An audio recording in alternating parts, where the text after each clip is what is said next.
Welcome to Light in the Shadow. I'm Dana Kenyon, and it's my aim to encourage, support, and equip women to live life under the shadow of God's wing. On this channel, I'll be bringing you videos of women who are doing just that. I hope their stories will help you find your path in His kingdom. Under His shadow is where we can walk in His protection, receive His provision, and rest in His care. Together, we will be light under the shadow of His wing.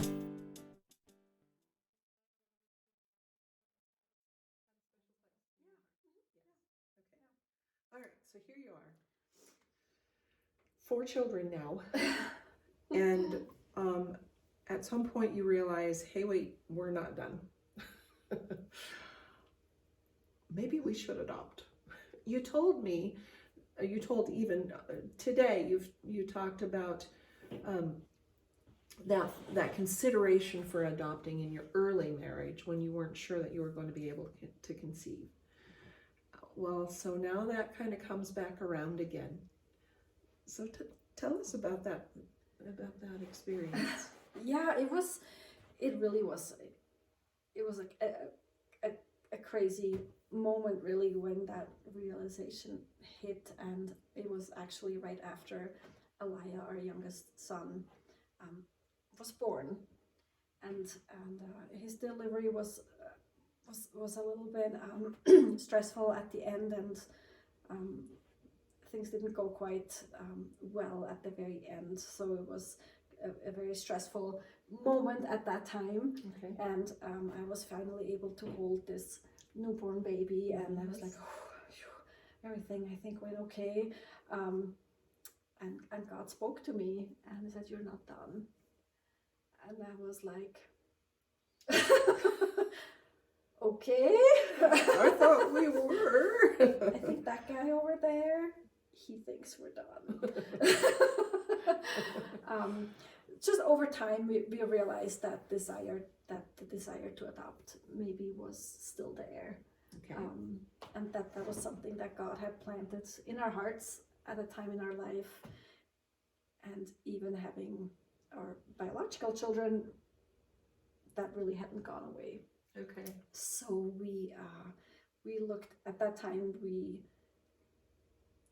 We knew that if we wanted to adopt, we would adopt from China. Right. A little girl from China. And yeah, it was just kind of one of those things. It's like we did not meet requirements to adopt from China at that time, and it was something we just had to lay down and let God do His thing. And if He would open doors, then we would step through that open door, and if that door stayed closed, then we would accept that too. And yes. And eventually, but He did open that door. Eventually He opened that door, and we started the process of adopting. And so then you had options. You could have adopted from their non-special needs program, or you could have adopted one of their special needs children. Correct. And we were, at least for sure, I was extremely adamant that I wanted to adopt from their non-special needs program, because I figured we already have a child with special needs, and again, with like, who chooses that? Yeah. And I was very naive about adoption and needs of adopted children in general at that time. Right. Probably, maybe that was not a bad thing. Probably. I was very, just kind of had a lot of rose-colored glasses on at that point. And God really changed my heart, and opened my eyes to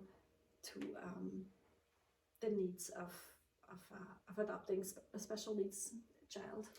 And it became very clear. All of a sudden, I was like, that's what we need to do. Okay. And Mike was a little surprised when I approached him about that, because he knew I was also very adamant about not. Yeah. And we eventually opened our parameters as far as age and health of a potential child, to include a variety of special needs, and were ultimately matched with a little girl who was just about to turn 3. Okay. Yes. You mentioned something to me when we were visiting about it earlier. You said that you came to the realization, and you know this now, that any child that you adopt is going to have some special needs just because of their situation. Correct. And Trauma is a very powerful influence. Yes. So yeah, definitely. So now you are open to special needs child, and God has opened the doors for you to adopt this little girl, and so you bring her home. She's almost 3. She was 3.5 by the time we adopted her. Okay. Mm-hmm. Because it's kind of a lengthy process until everything is in place and squared away, and you can actually travel. So yeah. So she was about 3.5 by the time we traveled. Okay. Mm-hmm. Bring home another little girl. You told me that you wanted another girl.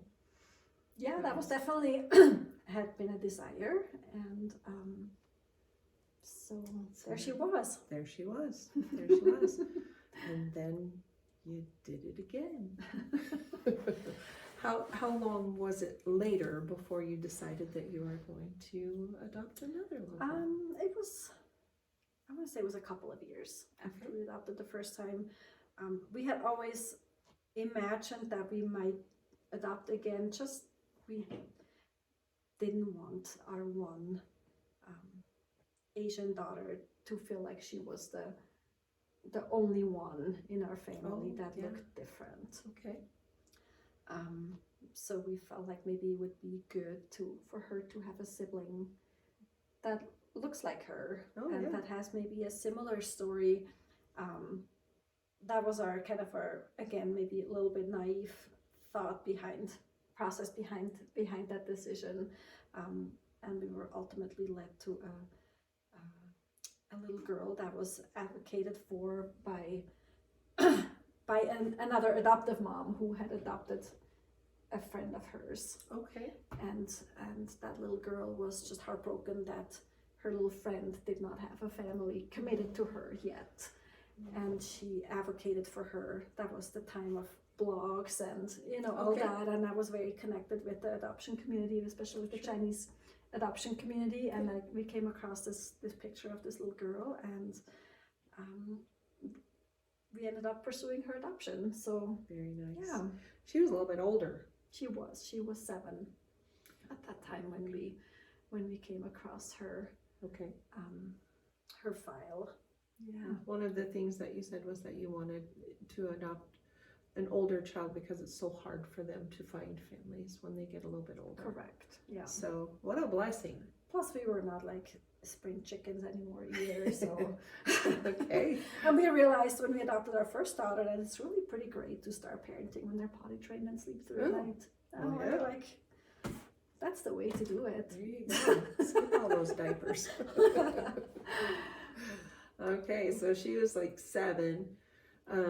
Tell me about then birth order and that kind of stuff when you adopted this child. We went with what we felt was right. So you kind of went against the... It was against like... recommended policies or whatever. Definitely like from we adopted her so-called out of birth order, so she was not our youngest. By the time we adopted her, she was kind of squished in between siblings. She's actually just 1 day apart from our youngest biological son, age-wise. So it's called virtual twinning. So we added a twin out of birth order into this little pile of children that we already had. And that was very difficult. I bet it was. Mm-hmm. Yes. We felt like it was our path to go,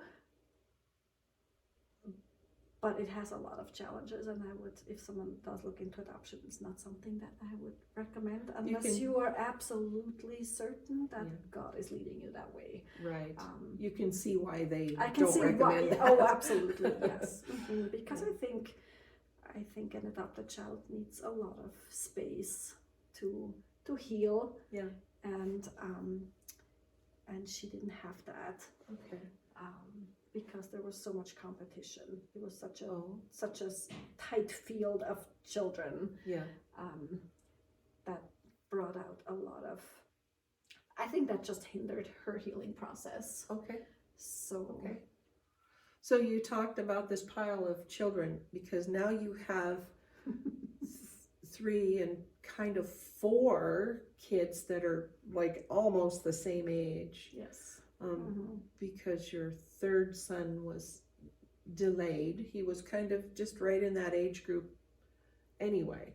So you got like 4 littles that are just, and they're like 7-ish at this time, right? 7, 8. We had 2 that were 8. Our daughter Nora, she turned 8, right? Just a week or just a few days after we came home with her. Okay. And so did our son. Yeah. And then we had Alex, who was 10, but he really was younger. And then we had a 6-year-old that was kind of an old soul. So it was like we had quadruplets, really. So wow. Yeah, that was a lot. That's a house full. That's a house full. And then we had our pre-teenagers, Yep. that needed us too, and that was very challenging.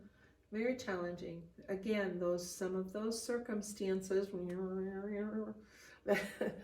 that says life's not linear, but these are the things that are going to make you into the person that God has designed you to be. Yes, absolutely. And so you saw some of that kind of stuff. I wanted to talk a minute about your 3rd born. We talked about this, about the church, about the way that the church, how do you think that the church today deals with special needs children? And what could be done different, I guess? I wish I knew what could be done differently.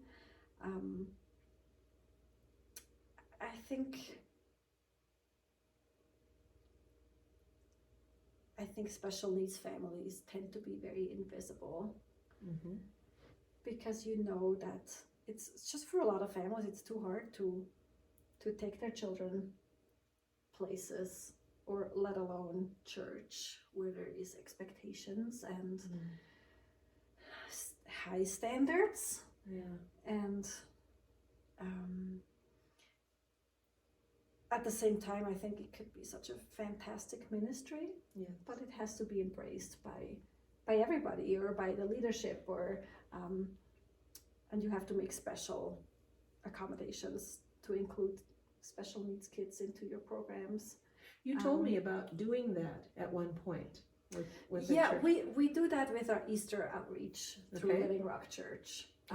We do have, we call it the Extravaganza Light, which is kind of a little bit of a separate event for children with special needs or with sensory integration issues that just cannot deal, that can't handle like thousands of children running around and being crazy and wild. So we offer that because we want these families to be seen, and we want them to know that they are loved, and that God loves them, and that we love them, and that we love their kiddos, and that we are willing to step into where they are and what their kids need. And it has been a really amazing.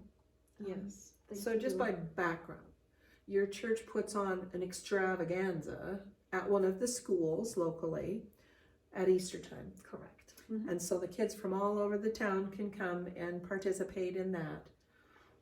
But then you came up with this extravaganza light for these children who needed something a little different. And I just think it's such a wonderful way to do that. And you told me a story of one particular family that had come to the extravaganza, but they had a special needs little boy. I believe so. Correct. Yes. Who was able to go into extravaganza light, and at one point during the evening, tell us what the little girl said, the sister. Well, the siblings, the whole family came to our portion of the event, and okay. his sisters were just so amazed. They're like, "Mom, we have been here for an hour," and the mom told us, like, we have never been able to attend anything like this for an hour with our son. So that was just such a blessing to all of them. Yes. I think it gave him a sense of normalcy, maybe, of him being successful. Yes. At being out and about. Nice. And that was awesome. For me, that even kind of puts it in perspective for me to have somebody say, we've never been able to be someplace for an hour. That's pretty eye-opening, and it does speak to a need in the church and in the community that we need to see these families a little more clearly. We need to have more compassion for their circumstances, because that would be so very difficult. Yeah, so difficult. It's a lonely place to be. Yes, I can imagine. I can only imagine. And I think that's a wide open door for ministry and for showing Christ's love. Yes. Yeah, yes. Sure. Very good. Okay. None of it's easy. Nope. None of it's easy. So you're at the point now where you have all of them have graduated but two. Correct. And the two are going to both graduate this year. They are seniors in high school, so the school years are just about over for you guys.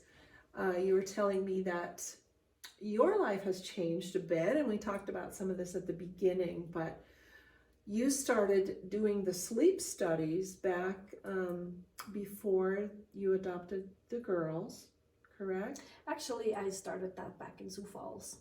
Oh, yeah, I started that. Well, it's kind of a funny story. There was kind of a chain of events that happened at my workplace, and I had applied for this position in the sleep lab. I had no idea what a sleep lab was or what I would be doing, okay. But somehow they hired me, and I actually got that job offer the same day I found out I was pregnant with my first child. Oh, wow. Yeah, it was kind of crazy, and I was like, there's just no way that two big things like that will happen in one day. Yeah. And we'll stay, and we'll be here to stay. But they both were, so yeah. So I've done it for I started working in sleep medicine a really long time ago. Okay. Yeah. Well, I wasn't aware of how long ago, Yep. So that's pretty cool. You started out kind of working part-time though, correct? Correct, yeah. Yeah. I worked part-time, and then I worked just one night a week for many, many years. Mm-hmm. Because I didn't want to be gone more. I mean, my priority was my family and my kids, and so I was just gone one night a week, and Mike helped, took care of the kids while I was gone, which is the perfectly normal thing to do in my opinion. Absolutely, I agree.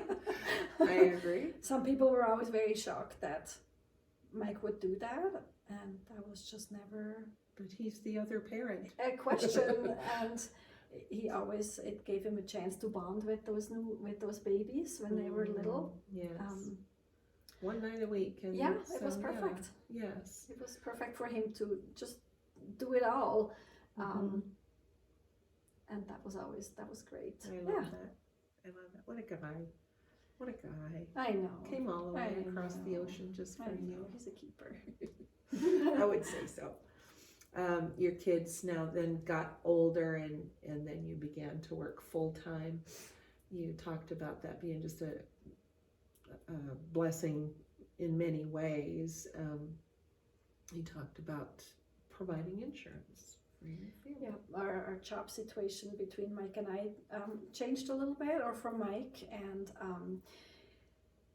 and then he pursued some of his passions and where he felt that God was leading him, and so it was an opportunity for me to step in and support him in that, because he had supported me for many years, so I could stay home. Yes. Either full time, or I did stay home for a few years after we adopted. And so it was just kind of a time for me to do the same thing for him and to step up, and that's when I ended up working full time, so I could carry insurance, and it gave him the flexibility and some of the freedom to. So then your oldest daughter decided that she was going to get married, and you had to get a little creative. That's right. We were trying to brainstorm ways of how we could feed the masses relatively inexpensively, and because she was just in college and they both have a lot of friends, and so I had an idea, and I had seen these fancy decorated cookies for a long time, and I always was like, I wish I knew how to do that, but I tried to look up some stuff, and it was just like, I don't, it just looks too hard, and I don't have time, and right. So you know what, maybe I should learn how to do this. Yes. So I could make cookies for your wedding. That would be at no cost for her. Sure. And so, in place of a wedding cake? Correct. Okay. Mm-hmm. Yep. They ended up having a small cake that one of my other daughters made, but that was kind of the main thing. Okay. And so I got on a YouTube mission. Watched some videos. Did lots of videos. Reached out to a friend that knew how to make these cookies, and gave it a try. Yes.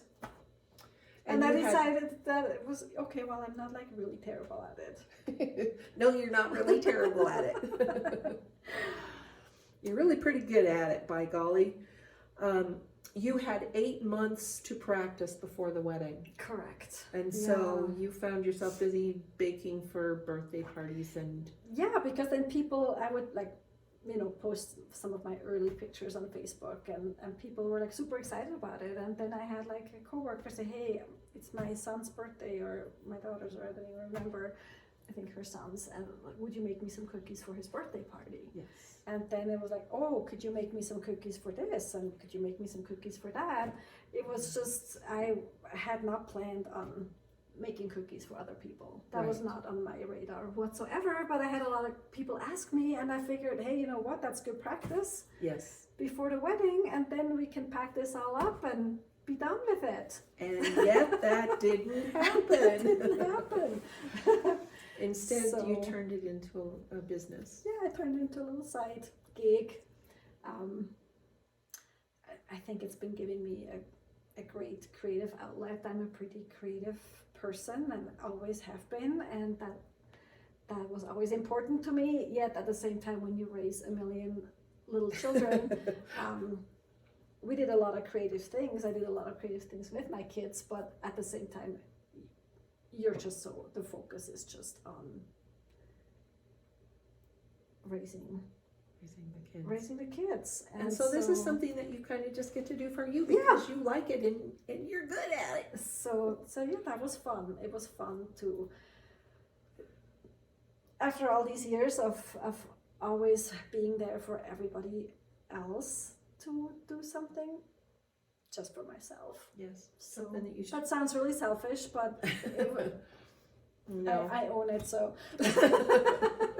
maybe I needed something selfish in my life. I don't know. Oh no, I think it's a good thing to have that kind of creative outlet. It sounds like it's therapeutic for you. A little bit of therapy involved there. And it was actually a really good bonding tool with one of my daughters. Oh, okay. That bonding was a struggle for us. Oh. really for a very, very long time. And making cookies was something that she thought that was cool. And we did some little classes together, like some online classes, and we decorated together, and she's still my little advisor if I have some questions and nice. like color combinations, or if something looks good, or if I should change a design or something. So it was actually part of her healing process Good. as well. So it was not just, it was really had a beautiful side effect on my relationship with one of my girls. How fun. Yeah. That's amazing. That's So wonderful. I love your cookies, and I love that no matter what event it is, when you make these cookies, it makes it such a personalized thing. So for me, with Under the Shadow, you took the color scheme that I use, you just embraced the whole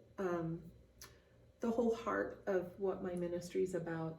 And I have seen you do that with little birthday things where some child has a particular theme, I guess, that they like, if it's cowboys or if it's, I don't know, I've seen so many of your designs that it's just amazing to me, and it makes it such a personal thing that I think that it actually is a ministry to be able to provide people with these goodies that they can actually eat, but it speaks so clearly of who the person is. And so that just touches my heart to see you make these things for weddings and all the different things that you make them for. You know, and I think it boils down to the fact that we want to be seen. Oh, and yes. And I know that's a very that's a really tender area in my own life. Yes. And I think I want to make sure that people know that I see them. Oh, Barb, that it does. That is and I think if I can do that through cookies and trying to really figure out what they want and what makes them happy, and then provide them that in something totally disposable. You're gonna eat it, they're gonna be gone. People are always like, oh, these are way too pretty to eat. No, they're not. Just eat them. Yes. That's what they're for. And sometimes it feels like, wow, that's a lot of effort for something that does not last.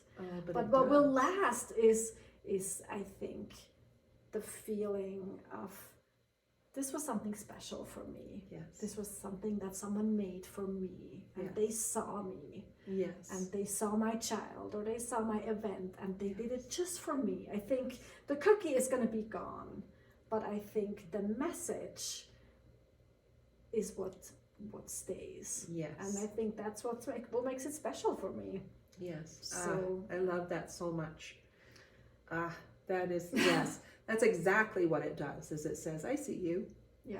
I see you. And if I can give that to people, then that makes me happy. Yes. So. Yep. Very good. So you have your business and you have all these other things that you do, but you're also active in your church, not maybe necessarily anymore having like some kind of a position in the church, but tell us what you do as far as ministry. I was involved with our women's ministry group for several years. I have stepped down from that at the moment in an official capacity, but I definitely have a heart for women. I used to be involved with MOPS for many years as a mentor mom. Okay. And there was a point in my life where I realized, okay, I'm now the older woman that the Bible talks about. And I was kind of kicking and screaming about that idea, because I'm like, I don't see myself as an older woman. Right. I mean, I still have teenagers. It is like, Yes. I'm so connected still with all these young people. So I don't see myself as the older woman, but I am. And just for clarification, you said MOPS, so I just wanted to clarify that's Mothers of Preschoolers, correct. and it's a national organization for moms of and preschoolers. we offered it at Living Rock Church, and I was involved with that while we had it. And I don't know, I don't know. God always brings young moms back into my life. And I love that. And I think my function is more kind of an unofficial. I try to mentor young moms as much as I can and come alongside them. And so that's where my heart is, and that's what I love to do. We have we started a new women's group in church, not necessarily geared towards young moms, just women in general. Right. It's mostly young moms at this time. So I help with that. Okay. Just trying to equip women and walk with them. I think motherhood can be very lonely. Yep. And so if I can come alongside young moms, that makes me happy. Yes. So you called yourself a magnet to young moms. Well, I don't know. I just always end up with all these young mom friends, and I love it. Yes. Yeah. They keep me young. Yes. Because I don't want to be that old. I don't want to be that old. I know. All right. Well, it's been an experience or two. You've had definitely had some situations in your life that have caused you to grow and learn and mature. So tell me, through it all, looking back, what's God taught you? Oh.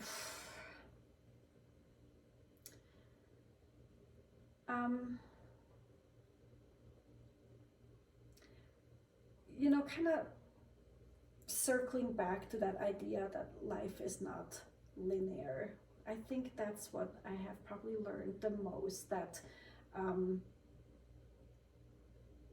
that life is unpredictable and hard, and we go through life asking lots of hard questions, and sometimes we have answers and sometimes we don't. True. And what God has taught me through that is that that's okay, that He's big enough for the hard questions. Yeah. And for the seasons in our lives that are good, and the seasons in our life that are hard, and that He's patient, and that He equips us for those seasons. Yes. I think that was a hard, for me it was hard to think that,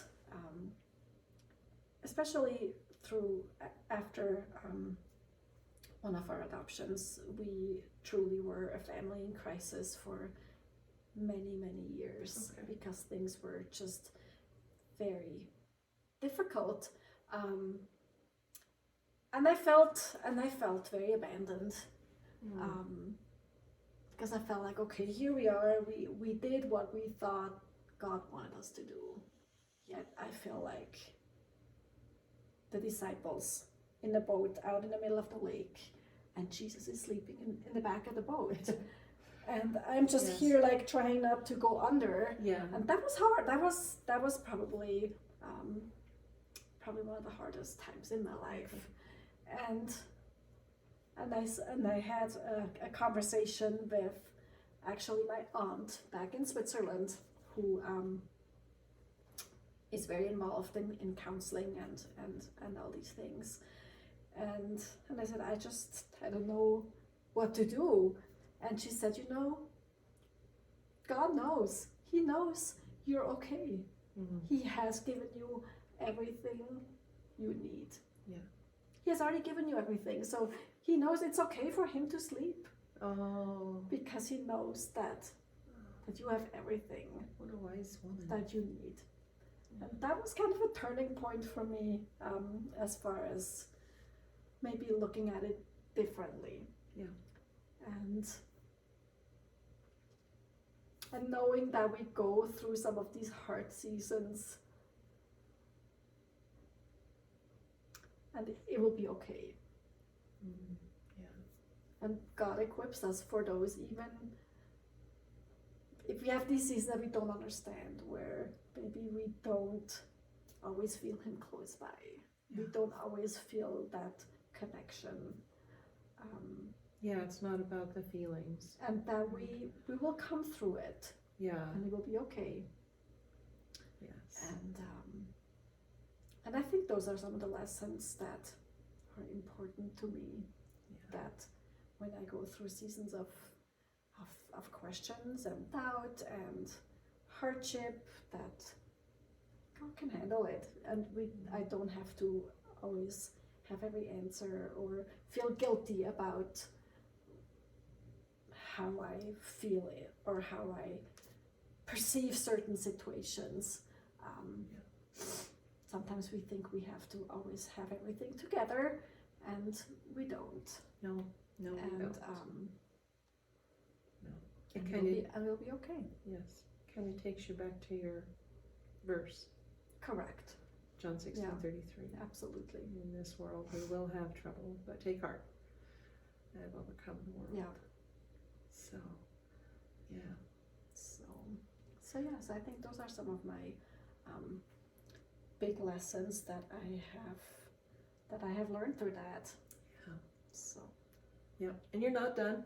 Nope. No, there will be more, much more. God is faithful. Like you said, even when we don't see, when we don't feel His presence, He's always there. He doesn't leave. He's always there. And so whatever comes in the future, He's already prepared you for, like you said, and you're going to be okay. He can sleep if He needs to. That is beautiful. I love that. That is beautiful. So, Barb, thank you so much for taking time out of your schedule, and I'm looking forward to seeing the newest batch of cookies. And like I said, we are going to put some pictures of the cookies up at the end of the program here today, and you'll be able to see some of the amazing things that she creates. So, perfect. All right. Well, God bless you, friend. Yes, thank you. I hope you enjoyed hearing Barb's story and how she walked in faith through some very difficult times. It's good to look back and see how God sustains us through the struggles. We don't walk in our own strength, but in Jesus. He is our strength. It's also good to praise Him at all times, good times and hard times. Remember to speak of His glory and goodness. Aren't these cookies fabulous? Be sure to check out the Bakerin. Thanks for watching, and God bless.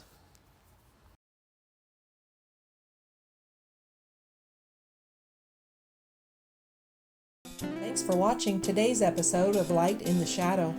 Be sure to subscribe to this channel so that you can watch future videos. God bless.